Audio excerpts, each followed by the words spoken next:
Vidéo sur radio, le plaisir d'accueillir maintenant Valérie Vignal. Bonjour Valérie. Bonjour à vous deux. Alors, un mot sur l'histoire du domaine, avec au moins 2 années importantes, 1897 et 26 hectares, et puis 1995 quand vous l'avez acheté. Oui, c'est ça. 31 décembre 1994, exactement. Ouais. Ah oui, on peut faire la fine bouche, mais oui. Voilà. Si, c'est important. 94 ou 95, pour l'exercice financier, c'est important. Exactement. Bon. Et alors, qu'est-ce qui s'est passé en 1897 ? En fait, c'est un domaine qui appartenait à une famille, qui a été acheté entre voisins, qui a fini donc chez la famille Arène au départ. Enfin, quand moi je l'ai acheté. Suite à une succession, donc il a été mis à la vente et donc en 1994 j'ai acheté ce domaine. Vous êtes basé où dans la vallée du Rhône ?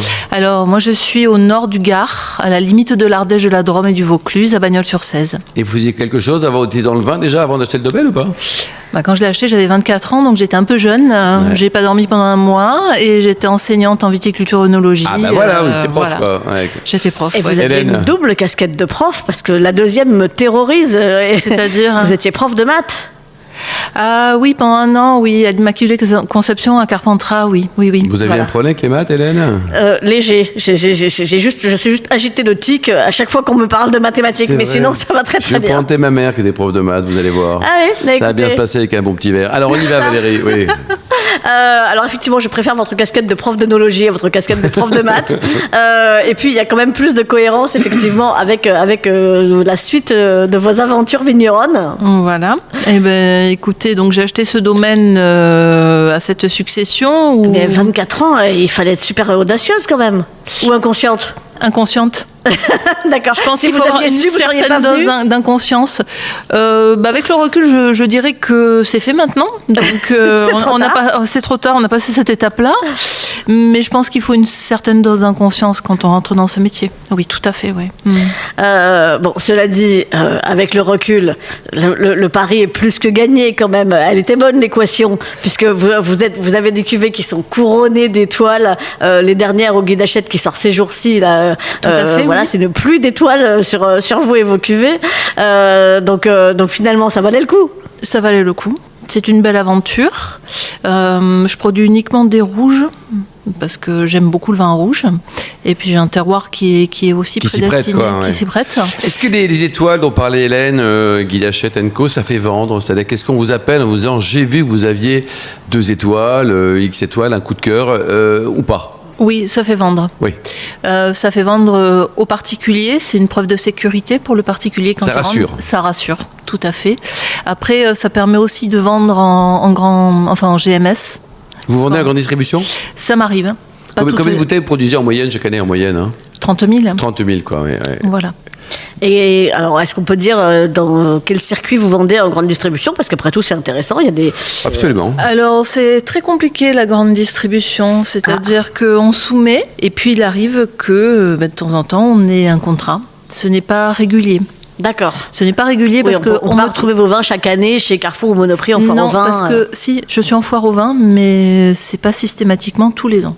Oui, D'accord. c'est pas forcément toute l'année non plus, quoi. Et c'est pas toute l'année parce que je pense que je suis un peu trop chère pour eux. Ouais, ouais. Alors, Ça va de quand combien d'ailleurs la gamme de prix ? Au caveau, ça va de 5,90 € à 12,95 Et €. ça, c'est cher.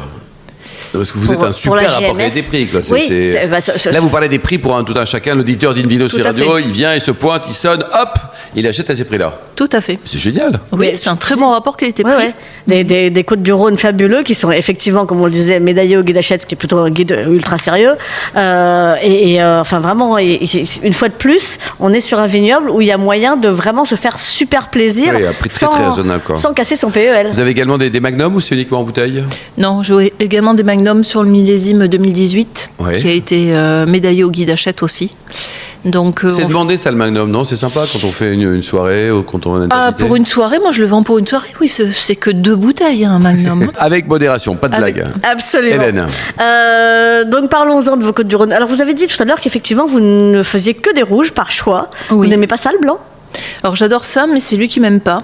Ah. Donc j'ai choisi de faire du rouge. Alors bon, effectivement, comme la mode est au blanc, donc l'année prochaine on va faire du blanc. Ah ben Ah, un voilà. petit peu quand même. Parce que j'ai quand même des parcelles plantées en blanc. Qu'est-ce que Alors, vous avez qu'est-ce comme que cépage sur le blanc ? Du vionnier, de la marsanne et de la roussanne. Bah très bon ça. Qu'est-ce que vous en faisiez alors jusqu'à présent ? Je fais un petit peu comme les Côtes-du-Rhône septentrionales, c'est-à-dire que je mélange des raisins blancs avec des très raisins bien. rouges. Voilà, Ça améliore la qualité. C'est ça, faire du blouge sans le dire.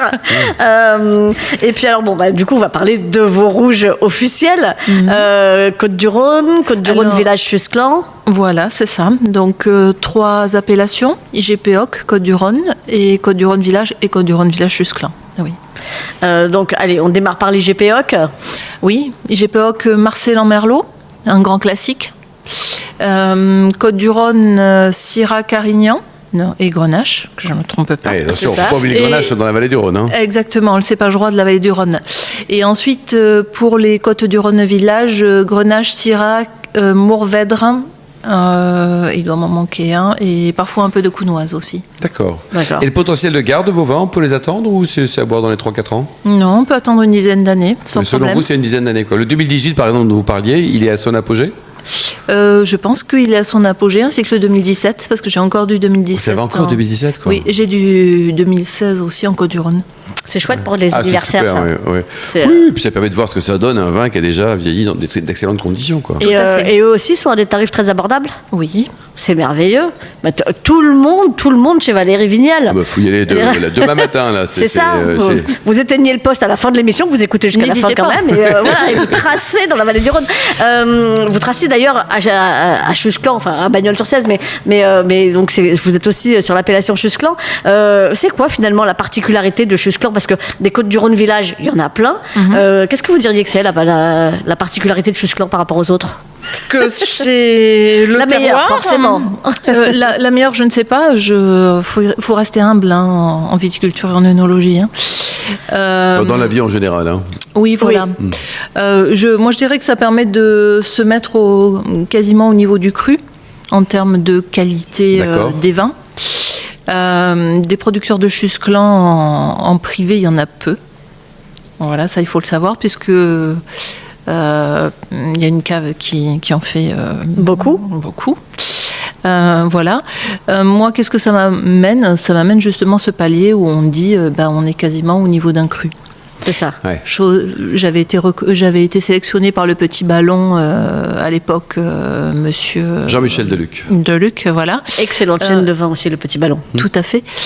Qui avait sélectionné mon vin parce qu'il ressemblait beaucoup à un cru. Ah bah c'est très bien, c'est quand même flatteur, ça. C'est très flatteur et très agréable à entendre. Hein. Température de service pour vos rouges, parce que pour l'instant, il n'y a que du rouge. Chambré. Oui, c'est-à-dire votre chambre est à quel degré? Je connais pas bien votre chambre, Valérie, mais... La petite histoire, c'est que la température chambrée, c'est la température de la chambre de Louis XIV à Versailles. Oui. Donc il faisait froid à l'époque. Hein. C'est ça. Donc 16 degrés. 16 degrés pour le rouge. C'est pas un petit peu chaud, 16 degrés? Non. Non, ça va? Non, je pense Température que de service, c'est la bonne température. Après, tout dépend de la température extérieure aussi. Voilà, aussi, quand c'est il fait quand même chaud. un paramètre important. Ouais, mais Hélène, là- il y a quelques infos supplémentaires? Là, on arrive à l'automne. Moi, voilà. On est en plein automne, quoi. Oui. Ouais, c'est ça, moi, je commence à faire froid là. Alors, oui, l'information essentielle, c'est où retrouver Valérie. Et le mieux, c'est de faire domainevalérievignal.com. Vignal, V-I-G-N-A-L. Et ça rime avec génial. Oh là là là là, merci Valérie Vignal, Hélène Pio qui est géniale aussi, merci également à Pierre Michel ainsi qu'aux millions d'amateurs de vin qui nous écoutent chaque week-end, un clin d'œil à Emma qui a préparé cette émission, ainsi qu'à l'ensemble de l'équipe technique. Fin de ce numéro d'Invino Sud Radio. Pour en savoir plus, rendez-vous sur sudradio.fr, invinoradio.tv, nos comptes Facebook, Insta, Invino Sud Radio.